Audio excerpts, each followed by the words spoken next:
Is it safe to come out yet?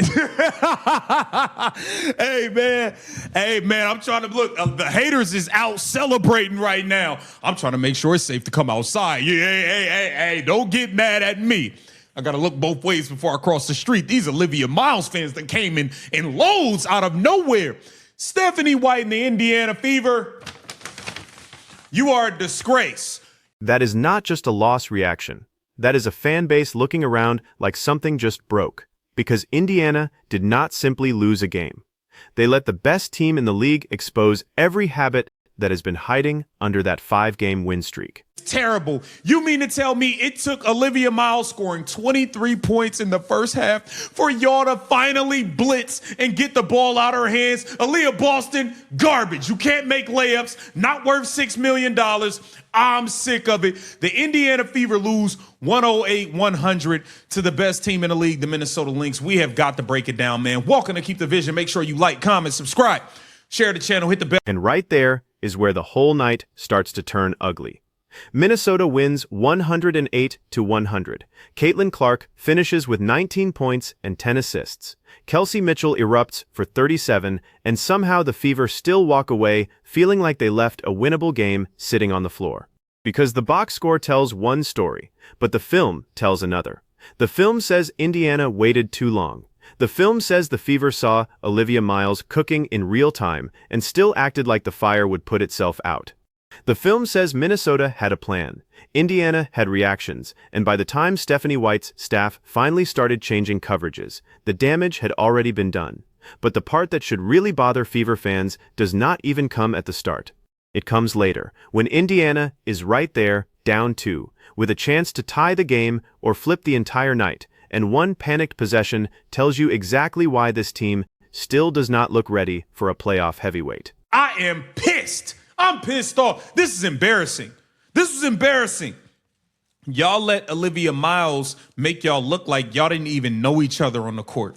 It looked like she was playing a bunch of 50-year-old ladies who was just out there trying to do an aerobic exercise.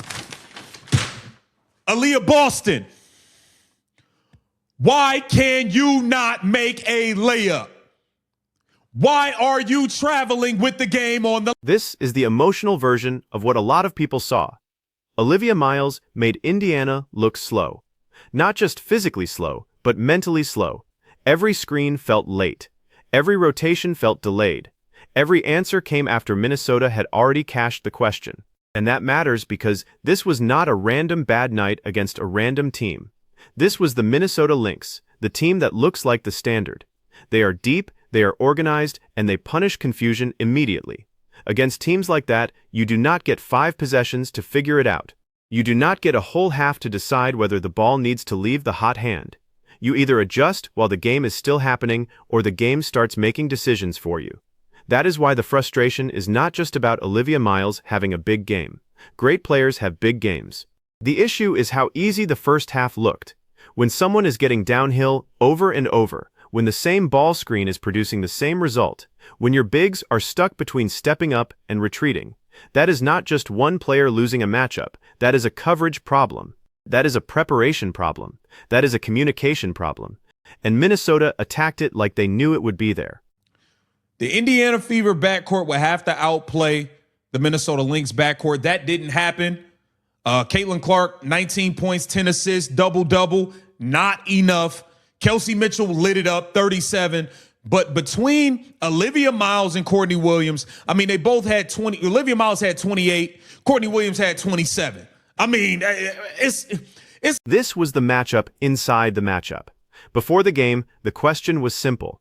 Could Indiana's backcourt outplay Minnesota's backcourt? Caitlin Clark and Kelsey Mitchell had to be special, because against Minnesota, ordinary does not travel very far. Mitchell did her part.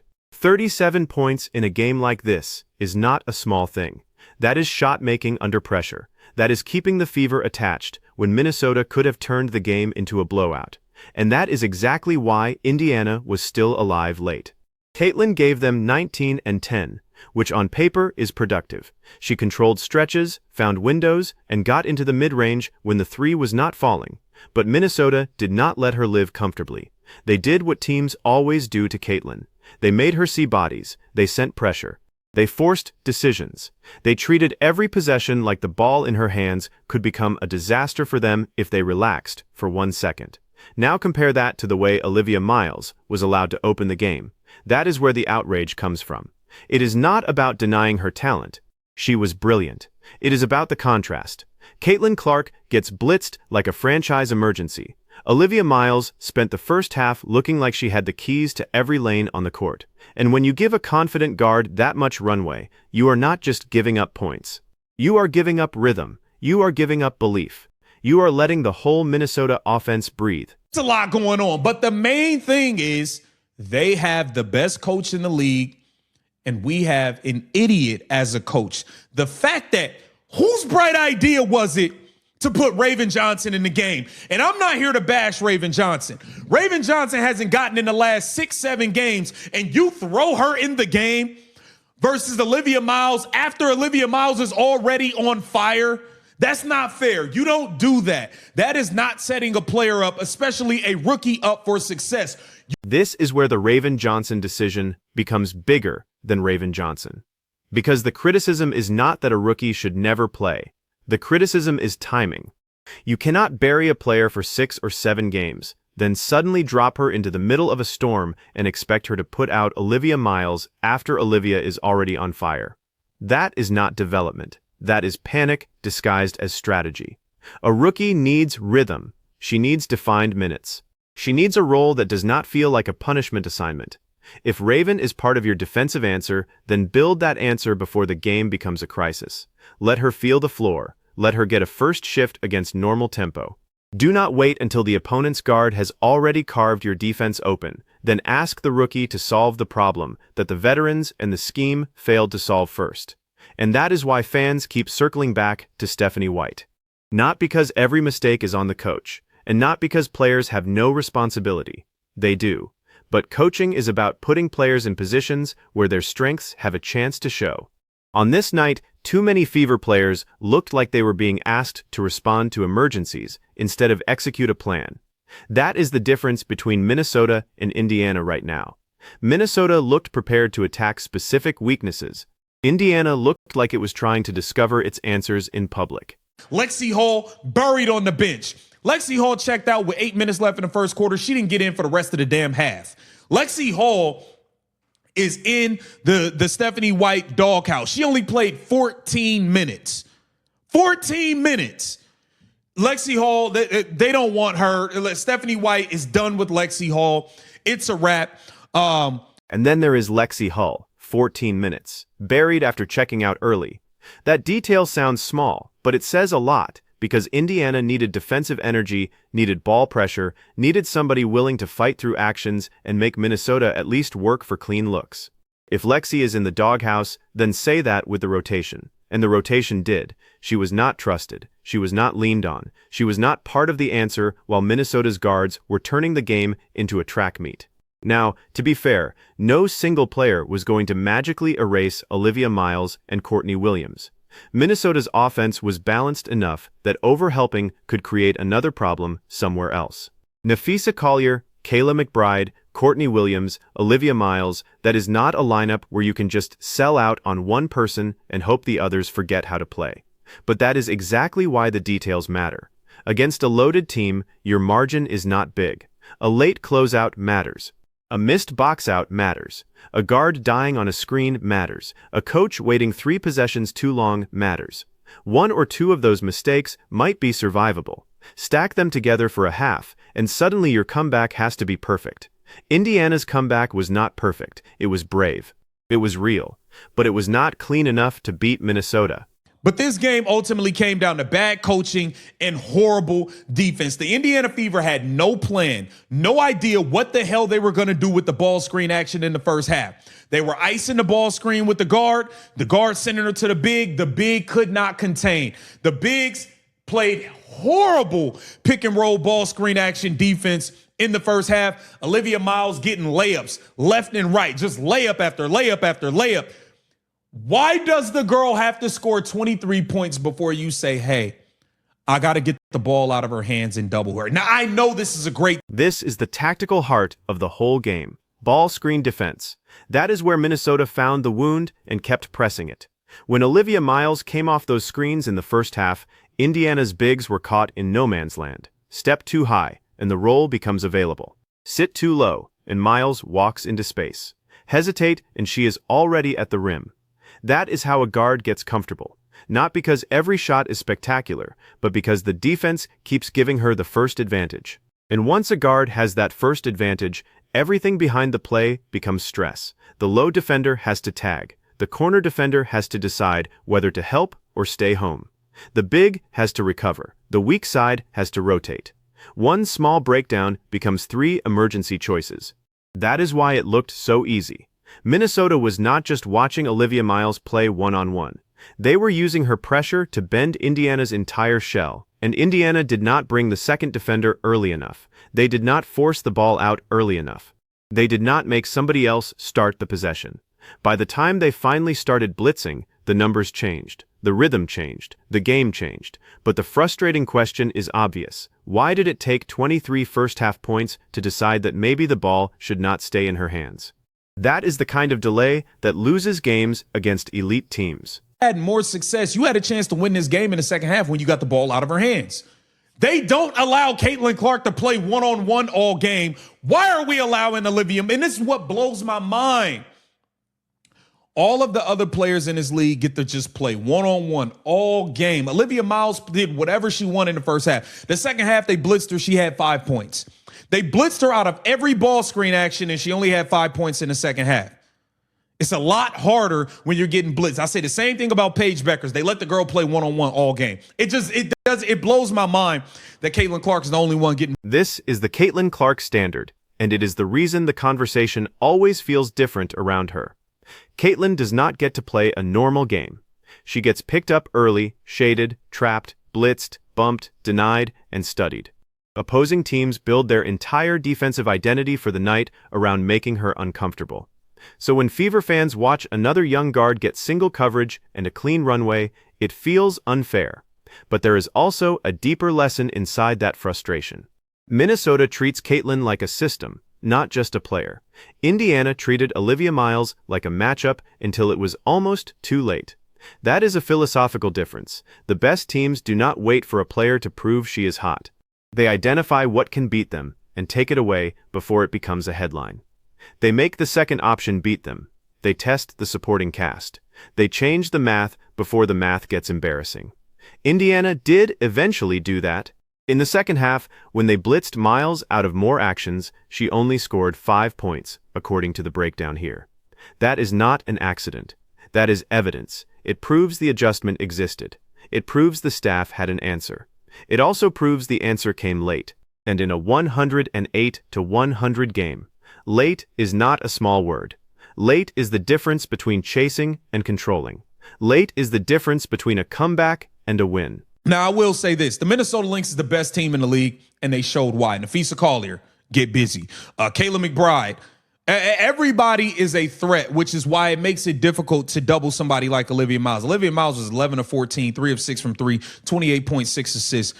She looked like the best player on the floor, especially in the first half.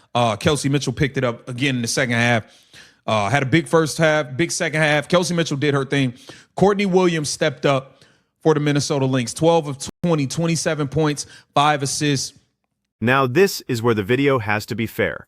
Olivia Miles deserves credit. She was not just the beneficiary of bad coverage. She made the reads, she finished the plays, she hit threes, and she looked completely unbothered by the moment. 28 points, 6 assists, 11 of 14 shooting, 3 of 6 from deep. That is elite efficiency. Courtney Williams was just as damaging in a different way. 27 points, 5 assists, 12 of 20 from the floor.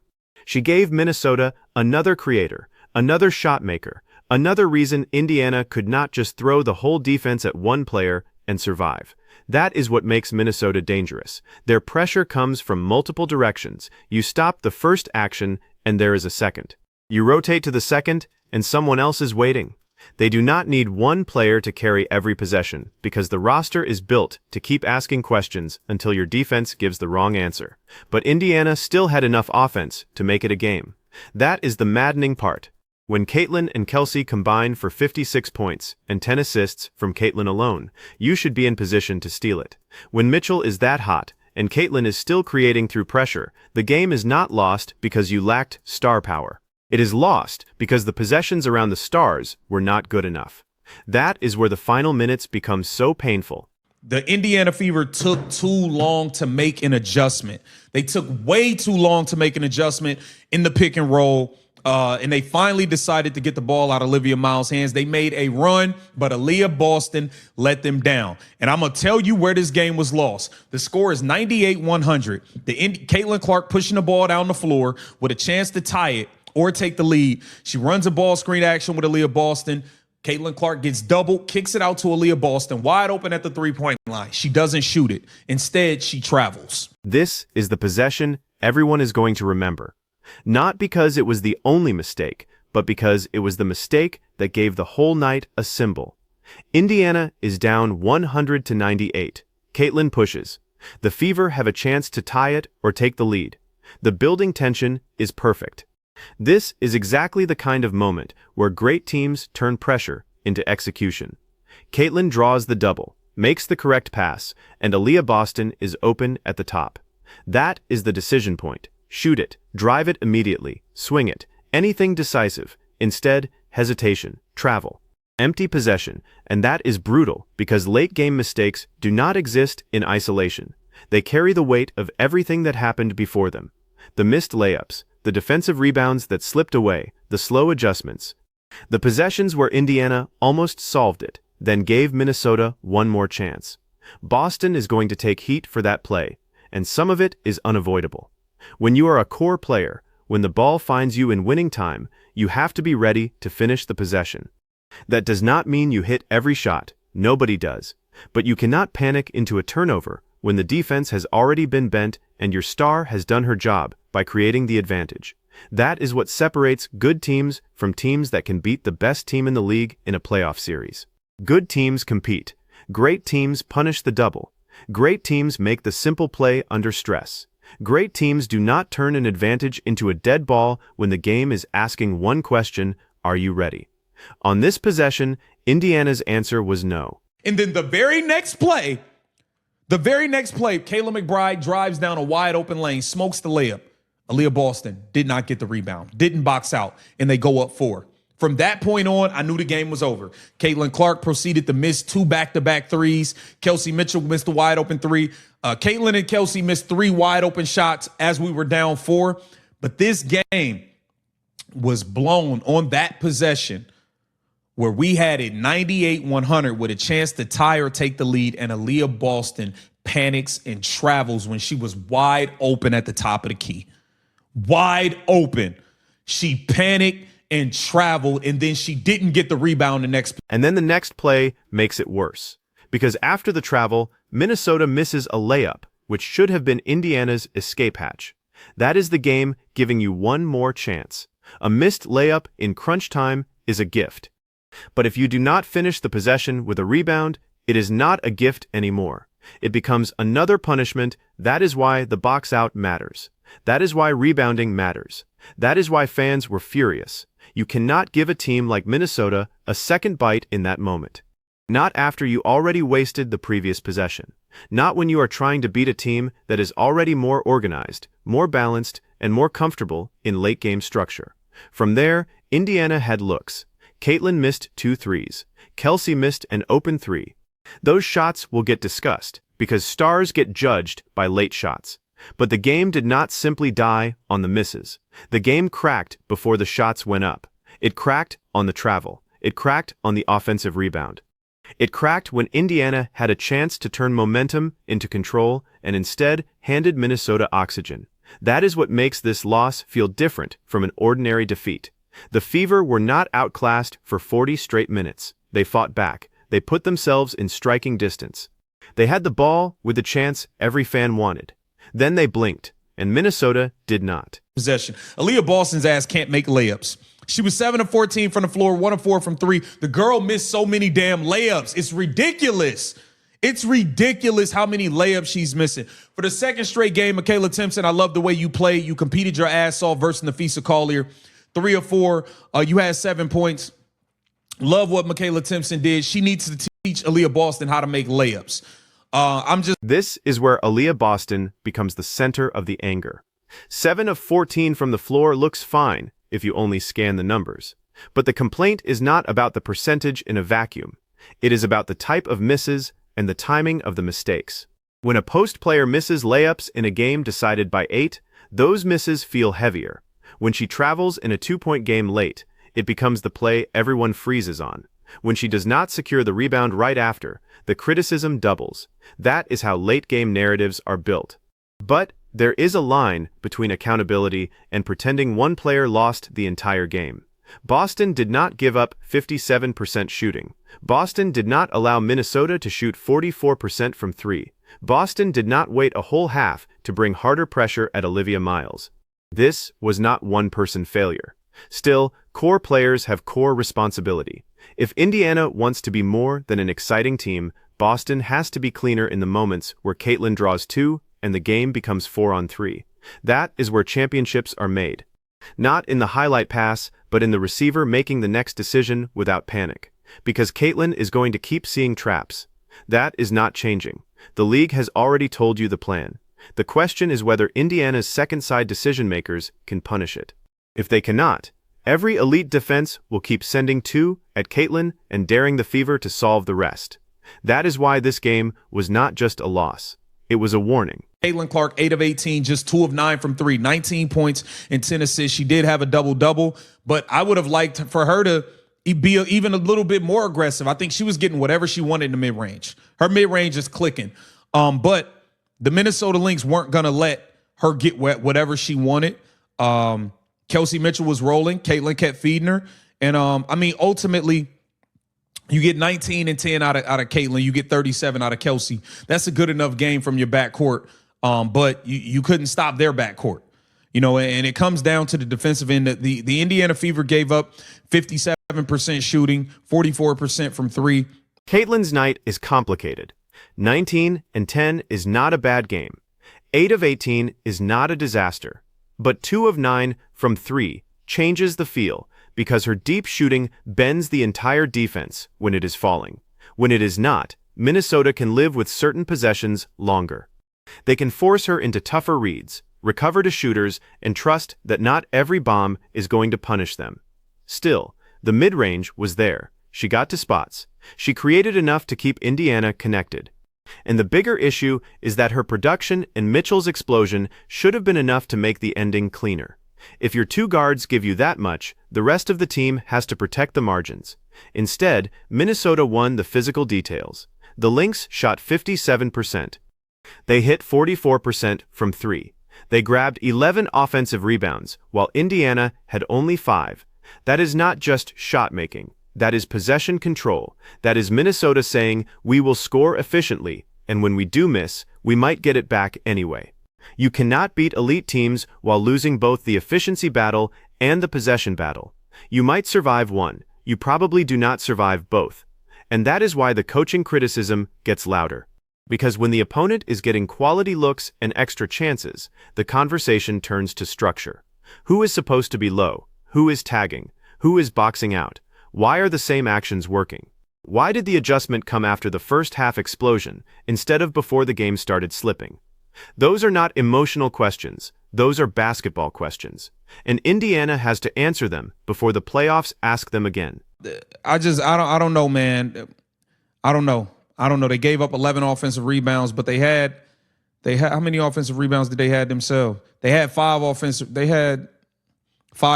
rebounds, but they gave up 11 offensive rebounds. And that's the thing. In the second half, they did play a little bit better defense, but they couldn't close out the possessions with the rebound. You couldn't close out the possessions with a rebound. It is what it is, man. Indiana Fever, they fought back, fought hard. Ultimately, overall, Olivia Miles was just too much in the first half, and it took too long to make an adjustment. This is the part that should scare Indiana. They did fight. They did respond. They did not fold when Minnesota punched first. That matters. There is value in a comeback against the best team in the league, especially when your backcourt keeps creating enough pressure to make the favorite sweat. But fighting back is not the same as being ready.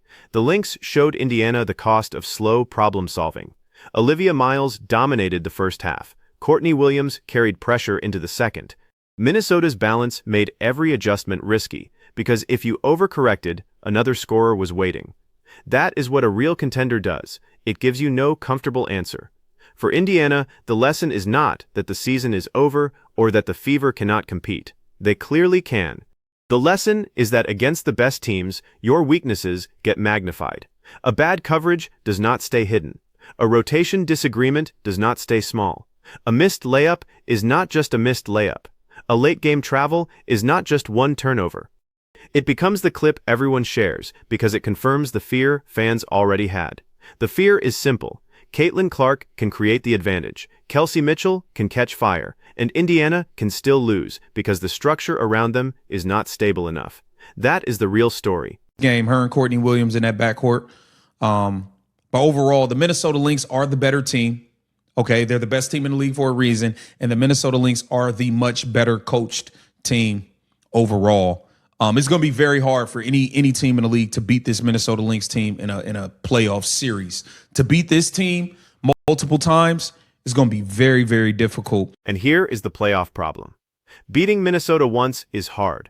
Beating them multiple times is a different assignment entirely.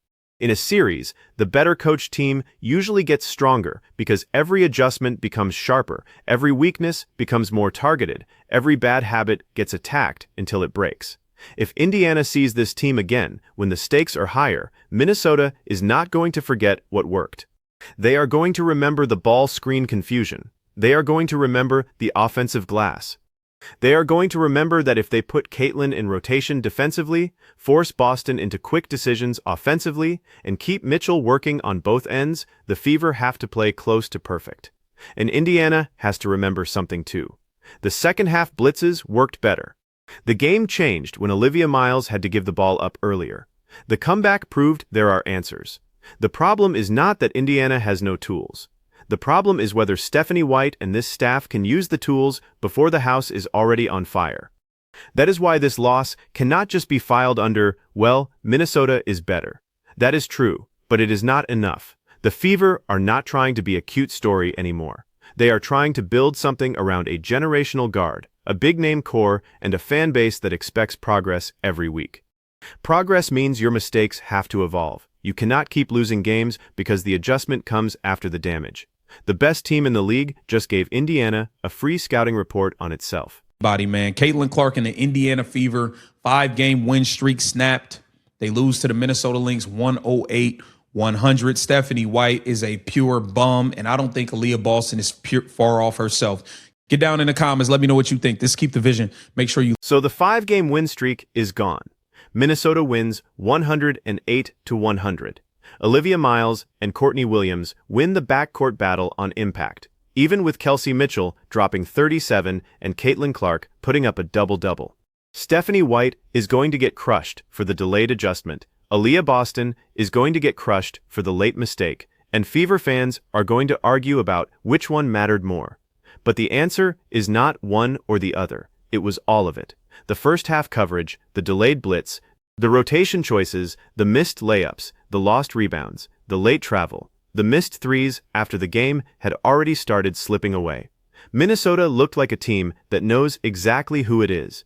Indiana looked like a team still trying to decide what it trusts when the pressure spikes. And that is the gap. Not talent alone. Trust, timing, structure, execution. Now the question is what you believe this loss really exposed. Was this just one bad night against the best team in the league, the kind of loss you take, study, and move on from?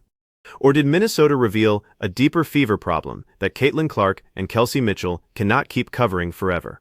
Drop your answer in the comments, because this one is going to split the fan base. Like the video, subscribe for more, and tell me straight. Did Indiana lose this game because of coaching, because of Aaliyah Boston, or because Minnesota is simply on another level right now?